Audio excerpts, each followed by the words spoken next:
Friends, thank you. Yeah, just thank you for being here today. I see you. Maybe you're logging in from your office. Maybe you're logging in from classroom. Maybe you're logging in from the kitchen table. You're trying to really just figure out what normal looks like now. I see you if you're a superintendent who barely slept last night. I see you if you're a principal who's been on call since 5 a.m. this morning. I see you if you're a teacher questioning just everything. I see you if you're a counselor who's preparing for conversations that nobody should have to have. You could have stayed home today. Yep. I felt like pulling the covers over my head. You could have pulled the covers over your head and said, I can't do this. Could have called in sick, and honestly, grief is sickness, isn't it? But you didn't. You showed up anyway, and so did I. And that's why I'm here with you. So, yeah, Joe Hill, educator, nearly 30 years, worked in education. Now I'm working on education, K-12 higher ed, across multiple systems, and on a regular basis, I really help leaders navigate through crisis. Sometimes it's just like natural disasters, just policy stuff, and yeah, at times it's violence. But I thought I knew how to lead through crisis and loss, but yesterday hit. Whew, it just hit really differently. Um, I was on a couple of calls, and my phone kept ringing. Yesterday morning, my wife, Miss Becky, I've referred to her as Miss Becky in so many of our exchanges. She was focused on getting her team ready. She teaches in the Twin Cities of Minnesota.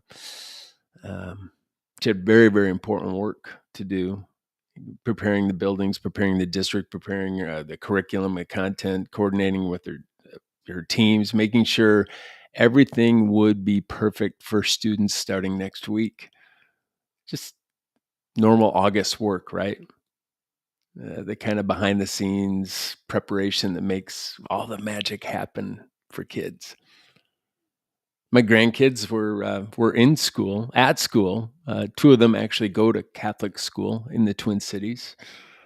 Just a normal morning, normal family life, right? And then 8:27 a.m., two children, babies, just babies, really, murdered while praying in their school church. 14 others were wounded. Three elderly parishioners caught in the crossfire. Everything changes. Not just for Annunciation, but for all of us. You know, Becky managed through the day yesterday. She just had to, right? You just kind of grit it out. You grind it out. Her teachers were depending on her. Her team needed her leadership, needed some questions answered. She locked down the emotions, right? And did what educators just do. She put everybody else first. But last night was hard. Last night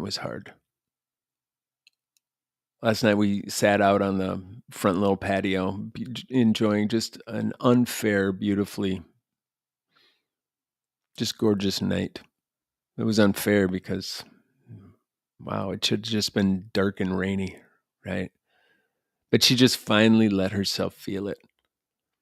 Yeah, just the weight of knowing that somewhere in our city, parents were going to bed knowing their 8-year-old would never complain about homework again, or that their 10-year-old would never need help with that science fair project, or wouldn't be joining us for the great Minnesota get together at the state fair.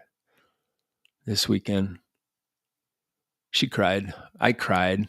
Our kids cried yesterday for the Annunciation community, really, who made just impossible choices in seconds, didn't have time to think about it. She cried for students. We cried for students who carried this trauma, right? We cried for every educator who just woke up yesterday morning thinking about their lesson plans and ended the day wondering if they had the bravery to keep doing this thing. And I don't know. You know what? We've been doing this work for almost 3 decades, help districts navigate dozens of crises. I've written crisis communication plans, and we've trained up leadership teams, and thought I really understood the weight, prevention, postvention that educational leaders carry. But I think yesterday, watching my wife process this and hearing from my kids who called and they were crying, just wondering how they should keep their kids from evil, my grandbabies. I just realized that I never truly understood the crushing responsibility we bear as the people who promise to keep our children safe. Some of you you're opening up your buildings today for the first time since yesterday because everybody just kind of went into this lockdown mode. Some of you had to look parents in the eye and somehow communicate that, yes, you will protect their children, even though children just like theirs were murdered 20 miles away from my home here. Some of you had to stand in front of your staff and project confidence while you don't feel safe. Yeah, some of you actually had to counsel students who asked real questions that you couldn't answer. Why did somebody want to hurt kids at church? Could it happen here? Are you safe? Are we safe? How do we even begin to process this? Yeah, a 23-year-old graduated from Annunciation in 2017, apparently, and someone taught that child. Someone cared about them. Somebody worried about them. Maybe stayed late to help them with a project or called home when they were struggling. And that child grew up, came back with guns to kill. Do you know what that does to us? When we realize that sometimes the children we pour our hearts into grow up to break those hearts in the most devastating way possible, unconscionable. But here's what I need you to hear. You showed up today. You still showed up today. After just processing the unthinkable yesterday, after lying awake last night, wondering if we're sending our own children and our grandchildren into danger, after questioning whether love is enough anymore, you still unlocked your door. You still smiled at students.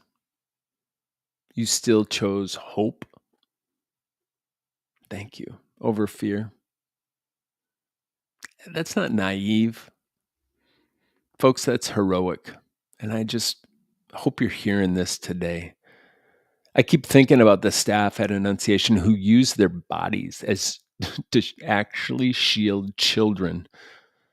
I keep thinking about the students who helped each other hide, who stayed quiet when staying quiet meant survival, who followed the lockdown procedures they should have never needed to have to learn, right? That's just where the sacred shows up. It showed up yesterday. And this is what's hard, not in preventing the evil. And God help me, I don't understand why it wasn't prevented. But in the split-second decisions of adults who chose children over self-preservation,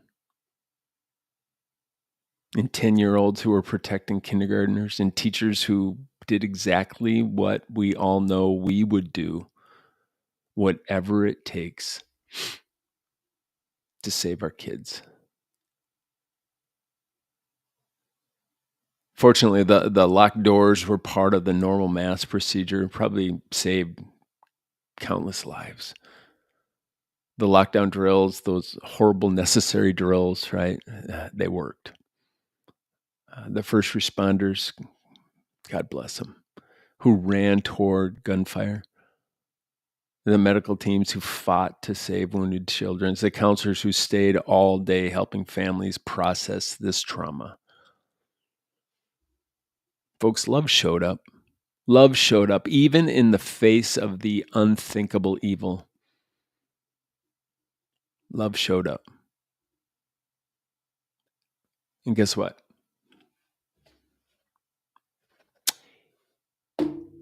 Even here, love shows up again. And every educator, every teacher, every faculty member who walks through their doors, and every parent who kisses their child goodbye and trusts us. They trust us with their very best, right? Their most precious gift. And every student who came to school despite being scared, or is going to come to school next week despite being scared. That's faith, isn't it? It's the kind that says everything will be okay. The kind that says, I don't understand this, but I'm going to keep choosing love anyway, which is fighting for the best good of the other as other. We've got hard work ahead of us. Not just in the security assessments and the crisis plan updates and all the stuff that's going to come with mental health resources. We need all of that, yes. And the harder work is this. How do we keep believing in the goodness inside every child when we know that one of our former students became a shooter? How do we model hope when hope feels kind of foolish at times, right? How do we protect innocence while still preparing for violence?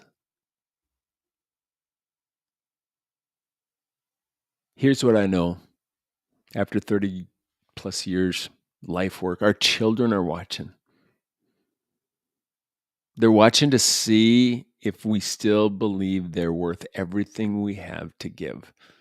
They're watching to see if we still see potential in them, even the ones who are struggling, even the ones that are scared sometimes.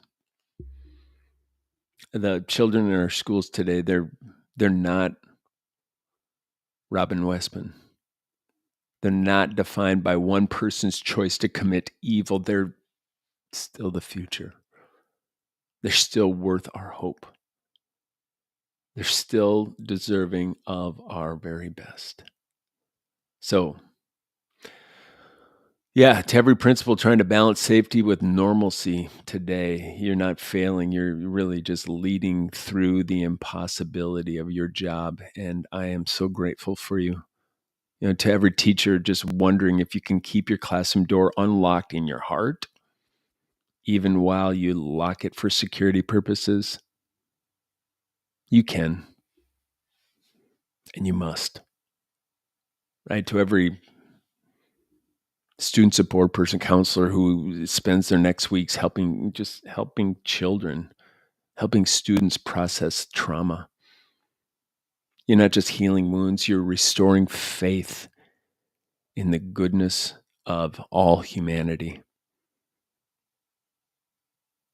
To every CEO, school leader, college president, making impossible decisions about resources and protocols, remember that your most important resource, it really is the courage to keep believing in your mission. So next week, most of you will welcome students for their first day of school. Miss Becky will be among you. She'll have extra tissues, extra hugs available. She'll watch their faces for signs of fear, signs of trauma. She'll probably spend her lunch break maybe even crying in her car, because that's what educators do. We just hold it all together, right? We hold it together for them and we fall apart in places where they can't see us. But she'll also help them discover all the new books. She unpacked microscopes yesterday, and celebrating the small victories, and remind them that the world is still full of beauty and possibility, because that's also what great educators do. So we made a promise to these children long before yesterday happened. We promised to see their potential. We promised to nurture their dreams and protect their hope. So yesterday's evil doesn't cancel that promise. If anything, it makes it more sacred. 2 beautiful children died yesterday. Their futures were stolen, but we still have hundreds, thousands, millions of futures in our hands. And we're going to fight for every single one of them. Thank you. You showed up today when showing up really felt impossible. You chose love when love kind of maybe felt foolish. You opened doors when closing them would have been much easier. To you, please know that matters more than you know. It matters more than I can say today. So rest tonight, rest this weekend. If you can, hold your families close. We say a prayer for the Annunciation community. And tomorrow, and the next day, and the next week, we'll show up again. Not because we have all the answers, but because the children need you to believe they're worth all those questions. So thanks for being here today. Thanks for doing this impossible, holy work. Please take care of yourselves. Take care of each other. And let's keep taking care of our children. All of them. Peace, friends.